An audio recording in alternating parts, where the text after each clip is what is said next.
그렇습니다. 우리가 하나님 안에서 기쁨과 감사를 누리고 또 기도할 수 있다는 것은 참 하나님께서 주신 큰 은혜인 것 같습니다. 그리고 우리가 매 주일마다 첫 시간에 이렇게 찬양을 드리고 또 예배를 드릴 수 있는 것도 하나님께서 주신 큰 축복이죠. 오늘 주일에 첫 예배를 드리는 모든 분들에게 하나님의 은혜와 기쁨과 감사가 늘 충만하기를 간절히 바랍니다. 상당히 사랑하는 성도 여러분, 오늘 우리는 이렇게 예배의 자리에 있습니다. 예배는 하나님 앞에 우리 자신을 올려드리는 시간이죠. 그래서 우리는 매 주일마다 이렇게 주님의 전에 나와 예배를 드립니다. 그런데 여러분, 우리가 예배를 드리는 것만큼이나 중요한 것이 있습니다. 그것은 어떠한 마음으로 예배의 자리에 서 있는가 하는 문제입니다. 지금 우리는 같은 장소에서 예배를 드리고 있지만 예배를 대하는 마음은 제각기일 것입니다. 어떤 분은 기도로 준비된 마음으로 나오신 분이 계실 거고요. 또 어떤 분은 피곤한 몸이지만 하나님께서 오늘 우리에게 주실 그 은혜들을 사모하며 나오신 분들도 계실 겁니다. 반면에 의무감으로 별다른 기대 없이 나온 분들도 계시겠죠. 그러면 예배를 마치고 나가는 모습은 어떨까요? 제가 주일 예배를 인도하면 종종 보게 되는 그 장면이 하나 있는데요. 같은 예배를 드리고 또 같은 말씀을 들었음에도 불구하고 어떤 분은 은혜가 가득한 얼굴로 돌아가는 분이 있는 반면 어떤 분은 아무런 감정 변화 없이 무표정으로 예배당을 나서는 것을 보게 됩니다. 여러분, 이 차이는 어디에서 오는 것일까요? 예배를 대하는 마음의 차이일 것입니다. 사실 주님의 전에 나와 이렇게 예배를 드린다는 것이 얼마나 귀한 일입니까? 그런데 예배를 드려도 아무런 감동도 없고 예배가 그저 왔다 가는 시간으로 끝나버린다면 그것만큼 안타까운 일도 없을 것입니다. 사랑하는 성도 여러분, 예배 가운데 은혜와 감격을 누리길 원하십니까? 2월을 시작하는 이 시간, 우리가 다시 한번 예배의 의미를 잘 살펴서 하나님이 기뻐 받으시는 그 예배를 드리고 참된 은혜와 감격을 누릴 수 있는 우리 모두가 되기를 간절히 바랍니다. 그런 의미에서 오늘 본문을 보면 예배의 의미를 깊이 생각하게 하는 한 장면이 나옵니다. 예수님께서 사마리아 여인을 한 우물가에서 만난 이야기인데요. 이 만남은 특별한 준비 속에서 이루어진 만남이 아니라 그저 일상의 그 한순간에 이루어진 우연한 만남이었습니다. 그런데 그 짧은 대화 속에서 사마리아 여인은 자기 삶의 가장 아픈 자리와 마주하게 됩니다. 왜일까요? 자기가 말하지 않았던 그녀의 과거 이야기, 숨기고 싶었던 이야기들을 예수님께서 정확하게 알고 계셨기 때문입니다. 그 순간 사마리아 여인은 예수님을 선지자로 여기며 이렇게 묻습니다. 우리 조상들은 이 산에서 예배하였는데 당신들은 예루살렘에서 예배해야 한다고 합니다. 여러분, 이 질문은 단순히 화제를 전환하기 위해 한 질문이 아니었습니다. 이 질문을 하기 전에 여인은 이렇게 생각했을 것입니다. 이분이 나를 이렇게까지 알고 계시다면 내가 평생 마음에 품어왔던 질문에도 답을 줄 수 있지 않을까. 그리고 그녀는 자기 안에 깊은 곳에 가지고 있었던 내가 지금까지 드려온 예배가 하나님을 기쁘시게 하는 예배였는가, 이 질문을 예수님께 꺼내 놓은 것이죠. 당시 사마리아 사람들과 유대인들 사이에는 오래된 예배 논쟁이 있었습니다. 사마리아 사람들은 아브라함 때부터 이어져 내려온 그리심산이 하나님께서 정하신 예배의 자리라고 믿었고, 유대인들은 예루살렘 성전만이 하나님께서 택하신 유일한 예배의 장소라고 말하고 있었습니다. 이러한 논쟁 속에서 사마리아 사람들의 마음에는 늘 혼란이 있었고 사마리아 여인 역시 이 질문을 품고 살아왔던 것입니다. 그리고 예수님을 만나게 되자 이 질문을 예수님께 하게 된 것이죠. 이에 대해서 예수님께서 답을 주시는데요. 그런데 이상한 점은 어디에서 예배를 드리는 것이 옳은 것이냐는 이 여인의 질문에 예수님께서는 그리심산이 옳은 것인지 예루살렘이 옳은지 답하지 않으셨다는 사실입니다. 왜일까요? 장소의 문제는 예배의 핵심이 아니었기 때문이죠. 대신 예수님은 예배에 대한 관점을 완전히 바꾸는 말씀을 하십니다. 이 시간 우리가 다시 한번 오늘 말씀을 함께 읽어보도록 하겠습니다. 하나님은 영이시니 예배하는 자가 영과 진리로 예배할지니라. 사마리아 여인은 어디에서 예배해야 하는지를 물었지만 예수님은 예배하는 자가 어떻게 예배해야 하는지 예배자의 중심을 말씀하고 계셨던 것입니다. 그렇다면 여러분, 여기서 우리가 꼭 알아야 할 중요한 사실이 하나 있습니다. 왜 하나님께서는 예배의 형식보다 예배하는 사람의 중심을 살펴보실까요? 예수님은 그 이유를 분명하게 말씀하십니다. 하나님은 영이시기 때문입니다. 사람은 눈에 보이는 것으로 판단합니다. 장소를 보고, 형식을 보고, 분위기를 보고, 겉으로 드러난 모습을 먼저 본다는 것이죠. 요즘 성도들이 교회를 정할 때 기준이 있다고 합니다. 예전에는 저기 있는 교회 목사님이 설교가 좋다고 하면 교회가 멀어도 불편함을 감수하더라도 그 교회로 갔습니다. 하지만 요즘은 TV나 유튜브를 통해서 설교를 얼마든지 들을 수 있는 시대가 되었다는 것이죠. 그러다 보니 말씀보다 교회의 시설이나 예배의 분위기를 더 중요하게 여기는 경우가 많아졌다고 합니다. 그래서 어떠한 현상이 일어나냐면 교통이 불편하면 아예 그 교회를 갈 생각을 하지 않고요. 교통이 좋더라도 갔을 때 주차장이 좁거나 주차할 장소가 없으면 그냥 나온다고 합니다. 교회에 와서도 예배 스타일이나 분위기가 맞지 않거나 아이들을 돌볼 환경이 부족하면 다른 교회로 자연스럽게 이동을 한다는 것이죠. 그러나 여러분, 하나님은 다르십니다. 하나님은 영이시기 때문에 우리의 겉모습이 아니라 사람의 중심을 바라보시는 분이십니다. 그래서 예수님께서는 어디에서 예배하느냐보다 어떤 마음으로 하나님 앞에 서 있느냐, 이것을 더 중요하게 여기신다는 것이죠. 그래서 오늘 말씀은 사마리아 여인에게만 하시는 말씀이 아닙니다. 사실 성경 전체를 보면 하나님께서는 처음부터 예배의 형식보다 예배자의 중심을 보아 오셨습니다. 이 사실을 아주 분명하게 보여주는 이야기들이 구약에 많이 나오는데요. 그 중에서도 우리가 살펴볼 이야기는 가인과 아벨, 그리고 사울과 다윗의 이야기입니다. 이 이야기들은 우리에게 아주 익숙한 이야기죠. 그러나 결코 익숙함으로 흘려보내서는 안 되는 이야기이기도 합니다. 왜냐하면 이 이야기들은 예배자의 마음이 어떠해야 하는지를 아주 분명하게 우리들에게 보여주고 있기 때문입니다. 먼저 가인과 아벨의 이야기입니다. 창세기를 보면 가인과 아벨이 하나님께 제사를 드리지요. 가인은 자신이 지은 곡식으로 하나님께 제사를 드렸고 아벨은 자기가 기른 양으로 하나님께 제사를 드립니다. 그런데 결과는 어떠합니까? 성경은 하나님께서 아벨의 제사는 받으셨지만 가인의 제사는 받지 않으셨다고 말씀합니다. 그 이유가 무엇이었을까요? 하나님께서 곡식보다 양을 더 좋아하셨기 때문이었겠습니까? 아니라는 것입니다. 제사를 드린 것은 동일했지만 제사에 임하는 마음, 제사를 드리는 마음이 달랐기 때문입니다. 하나님은 제사의 종류가 아니라 제사를 드리는 자의 마음, 예배자의 중심을 보셨던 것이죠. 그러면 사울은 어떠했습니까? 사무엘상 15장을 보면 이스라엘이 아말렉과 전쟁을 치르게 됩니다. 그때 하나님께서는 아말렉을 모두 진멸하라고 사울에게 말씀하시죠. 그런데 사울은 어떻게 합니까? 좋은 가축과 아각을 남겨놓고 그것을 제사의 명분으로 삼습니다. 그때 선지자 사무엘이 사울을 책망하며 하는 말이 무엇입니까? 우리가 잘 아는 순종이 제사보다 낫고 듣는 것이 순양의 기름보다 낫다는 바로 이 말이었습니다. 여러분, 사울은 제사를 드리지 않은 사람이 아니었습니다. 그는 열심히 제사를 드린 사람이었습니다. 그러나 그의 예배에는 하나님을 향한 중심이 없었던 것입니다. 결국 그의 예배는 어떠한 예배가 되었습니까?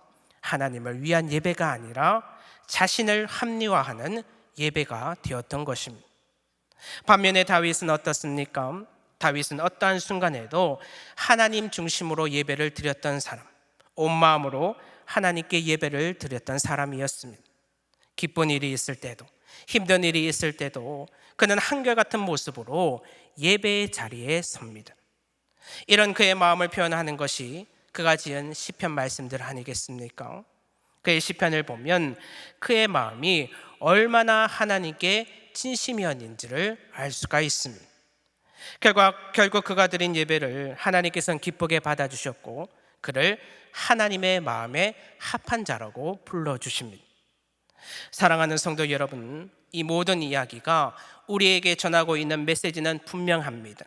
하나님은 우리가 예배를 드렸느냐 드리지 않았느냐를 보는 것이 아니라 어떤 마음으로 하나님 앞에 서 있는지를 보고 계시다는 것입니다. 여러분, 지금 우리가 얼마나 좋은 예배당에서 그리고 잘 준비된 찬양과 은혜로운 말씀 속에서 얼마나 좋은 환경에서 이렇게 예배를 드리고 있습니까? 그런데 중요한 질문은 이것입니다. 과연 우리의 마음도 온전히 하나님을 향해 서 있는가 하는 것이죠. 우리는 이 질문 앞에서 우리 자신을 정직하게 돌아볼 필요가 있습니다. 전에 어떤 분이 성도들의 모습을 보며 이런 말을 했다고 했습니다. 요즘 예배를 드리다 보면 성도들이 마치 공연을 보러 온 것처럼 보일 때가 있다는 것입니다.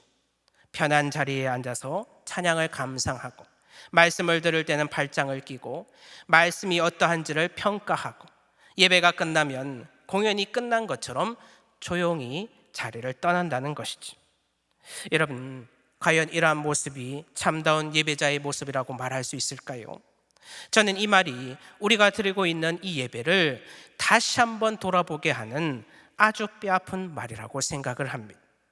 여러분, 예배는 공연이 아닙니다. 예배는 하나님께 우리의 마음을 온전히 올려드리는 시간입니다. 이 사실을 놓치게 되면 가인처럼 형식은 갖추었지만 온전한 마음으로 예배를 드릴 수 없고, 사울처럼 하나님이 아니라 나의 만족과 의무감으로 예배를 드릴 수밖에 없습니다. 여러분, 우리는 누구에게 예배를 드리고 있습니까? 사람이 아니라 하나님입니다. 그러므로 우리는 예배의 자리에 나올 때마다 하나님 앞에 서 있다는 마음으로 예배를 드려야 합니다. 구약 시대를 떠올려 보십시오. 당시에는 사람들이 먼 곳에서 제물을 가지고 와 제사를 드렸습니다. 그런데 그 과정이 얼마나 복잡하고 어려웠습니까? 제물을 잡고 각을 떠서 피를 뿌리고 번제를 올리고 제사장이 향을 피워 올릴 때까지 떨리는 마음으로 하나님 앞에 서 있었습니다. 그래서 그 예배는 가볍게 드릴 수 있는 시간이 아니었고, 하나님 앞에 서 있다는 그 자체가 두려움과 경외함이었습니다. 사랑하는 성도 여러분, 우리도 이와 같은 마음으로 예배의 자리에 서야 합니다. 영이신 하나님께서 지금 이 순간에도 우리 마음을 감찰하시고 계시다는 그 사실을 기억함으로, 형식이 아니라 마음의 중심으로, 습관이 아니라 하나님을 경외함으로 온 마음과 정성을 다해 예배드리는 저와 여러분들이 되시기를 간절히 바랍니다. 그러면 이러한 영이신 하나님 앞에 우리는 어떻게 예배해야 될까요? 예수님은 사마리아 여인에게 이렇게 말씀하셨습니다. 예배하는 자가 영으로 예배할지니라. 우리는 흔히 영으로 예배한다는 말을 들으면 감정이 뜨거워지는 예배, 분위기가 고조되는 예배를 떠올리곤 합니다. 물론 예배 가운데 감동도 있고 기쁨도 있을 수 있습니다. 그러나 예수님께서는 감정을 끌어올리라거나 분위기를 만들라고 말씀하지 않으셨습니다. 예수님이 말씀하신 영으로 예배한다는 것은 감정의 문제가 아니라 마음의 중심의 문제입니다. 성경에서 말하는 영이란 사람의 가장 깊은 자리, 하나님 앞에서 반응하는 마음의 중심을 가리키고 있습니다. 그러므로 영으로 예배한다는 것은 몸만 예배당에 나와 예배를 드리는 것이 아니라 말씀과 기도와 찬양 가운데 내 마음이 하나님 앞에 항상 깨어있고 하나님과 영적인 교감이 일어나고 있는 그 예배를 말하고 있습니다. 그렇다면 이런 예배는 어떻게 가능하겠습니까? 우리의 마음을 주님 앞에 솔직하게 내려놓고 있는 그대로 주님 앞에 나가야 합니다. 그리고 오늘 나에게 어떤 말씀을 주실지 갈급한 마음으로 주님 앞에 서야 한다는 것이죠. 여러분, 사마리아 여인을 다시 한번 떠올려 보십시오. 이 여인은 예배를 잘 준비해서 예수님을 만난 사람이 아니었습니다. 삶이 정돈된 상태로 주님 앞에 선 사람도 아니었습니다. 그러나 한 가지는 분명했습니다. 그녀는 자기의 상처와 삶의 문제를 그대로 예수님 앞에 내려놓았습니다.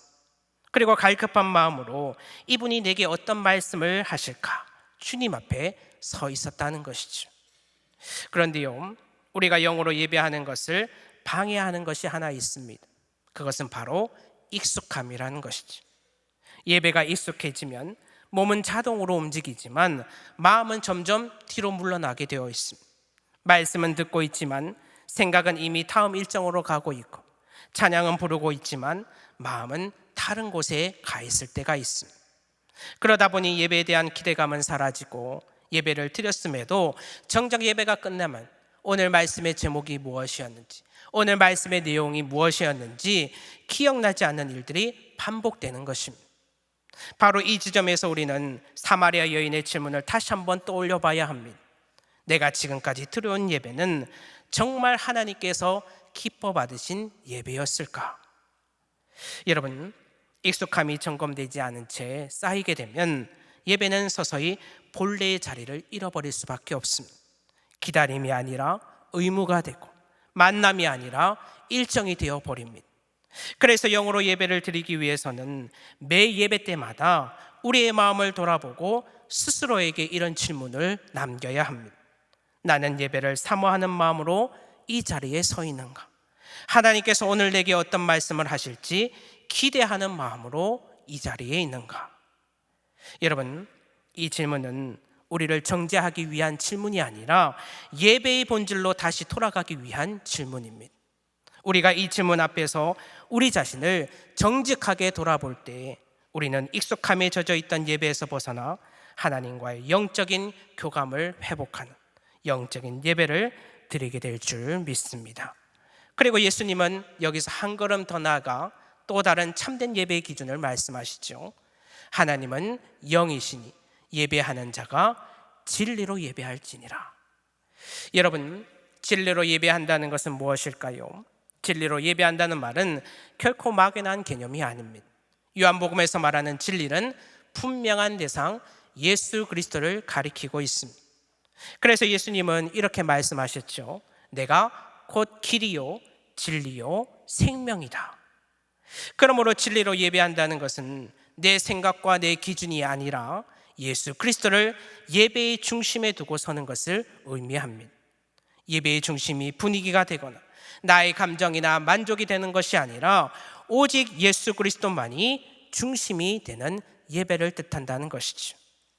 그래서 진리로 예배하는 사람은 내가 예배를 통해서 무엇을 느꼈느냐가 아니라 주님이 누구신가를 더 분명하게 알아가게 됩니다.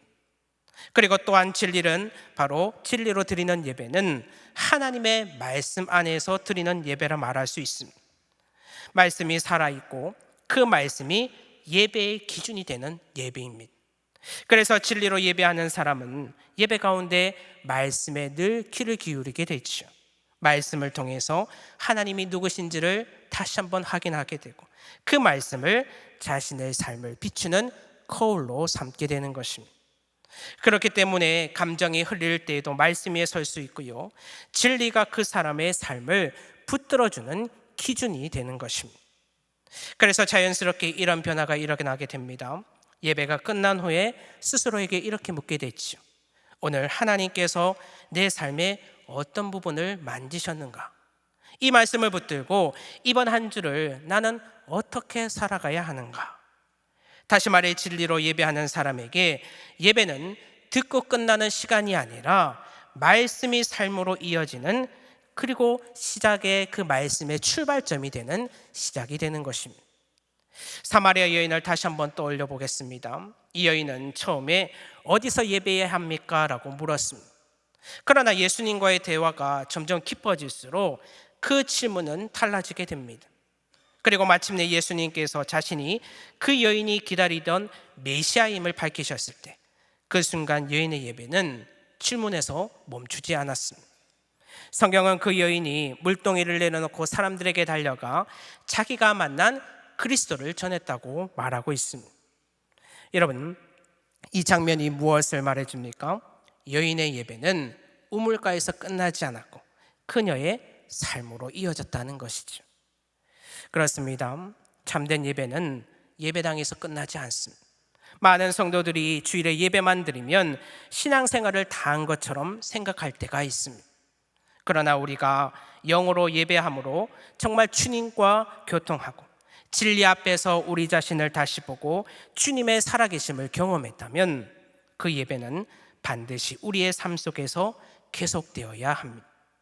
사마리아 여인이 물동이를 내려놓고 사람들에게 달려가 내가 그리스도를 만났다, 내가 만난 그리스도를 보라고 전한 것처럼 우리 역시 삶을 통해 주님을 드러내는 삶이 되어야 한다는 것이죠.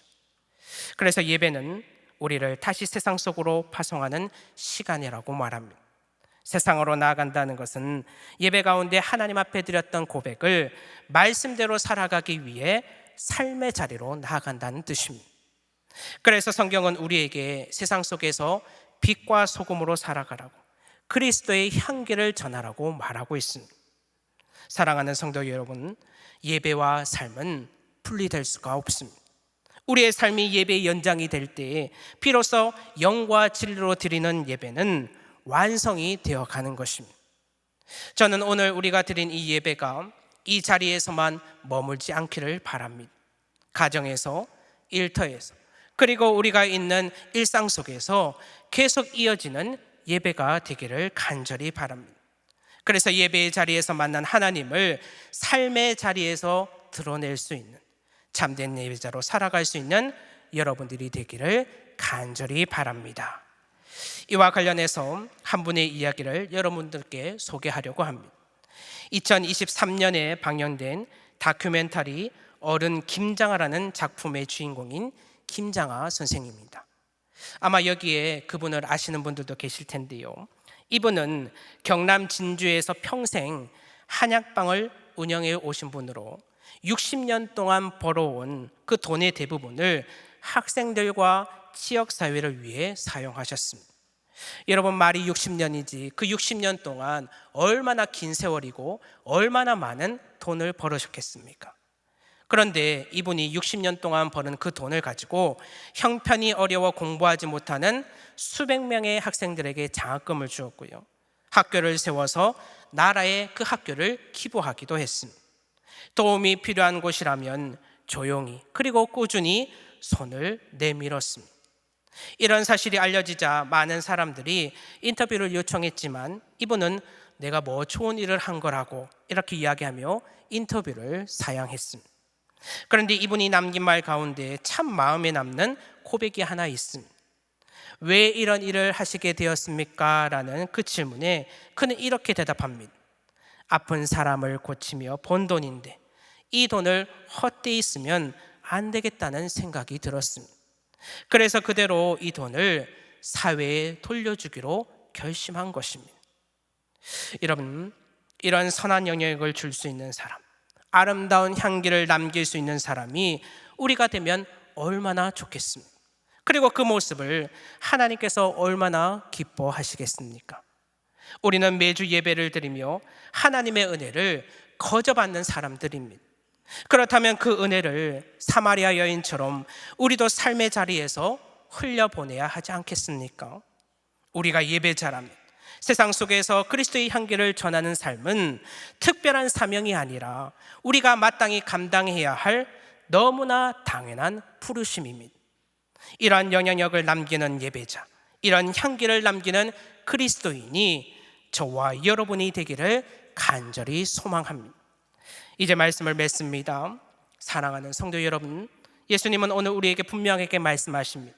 하나님은 영이시니 예배하는 자가 영과 진리로 예배할지니라. 하나님이 잡아주시는 예배자는 형식을 잘 갖춘 사람이 아니라 영과 진리로 하나님 앞에 서는 사람입니다.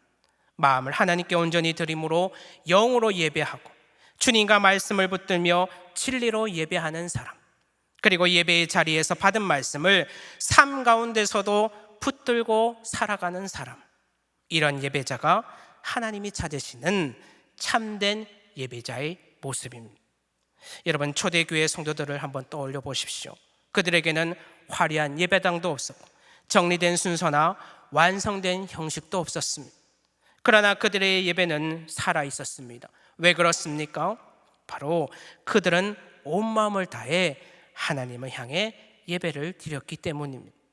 그들의 예배는 소박했지만 진실했고 단순했지만 주님과의 교감이 풍성했으며 예배당을 넘어 삶으로 흘러 들어갈 수가 있었습니다. 여러분, 하나님은 지금도 영과 진리로 예배하는 한 사람을 찾고 계십니다. 오늘 이 예배를 통해 주님, 내가 영과 진리로 예배드리는 예배자로 살겠습니다. 주님, 나에게 주어진 삶 속에서도 예배자로 살겠습니다. 이렇게 다시 한번 결단하며 나아가는 저와 여러분들이 되기를 간절히 바랍니다. 그래서 주님과의 풍성한 교제와 하나님의 살아계심을 예배의 자리와 삶 속에서 누릴 수 있는 저와 여러분들이 되기를 주님의 이름으로 축복하며 여러분들을 더욱더 하나님의 은혜가 함께 하시기를 간절히 바랍니다. 기도하겠습니다. 은혜의 하나님, 오늘 말씀을 통해 우리를 다시 예배의 본질로 불러주시니 감사를 드립니다. 주님, 우리가 예배로 나아갈 때 형식이 아니라 마음으로, 습관이 아니라 진실함으로 주님 앞에 서기를 원합니다. 영으로 예배하며 마음을 열게 하시고 진리로 예배하며 예수 그리스도와 말씀을 붙들게 하여 주시옵소서. 그래서 이 예배가 이 자리에서 끝나지 않고 우리의 삶 전체로 이어지게 하셔서 하나님이 찾으시는 참된 예배자로 살아가는 저희들이 되게 하여 주시옵소서. 우리의 길이요 진리요 생명이신 예수님의 이름으로 간절히 기도드리옵나이다. 아멘.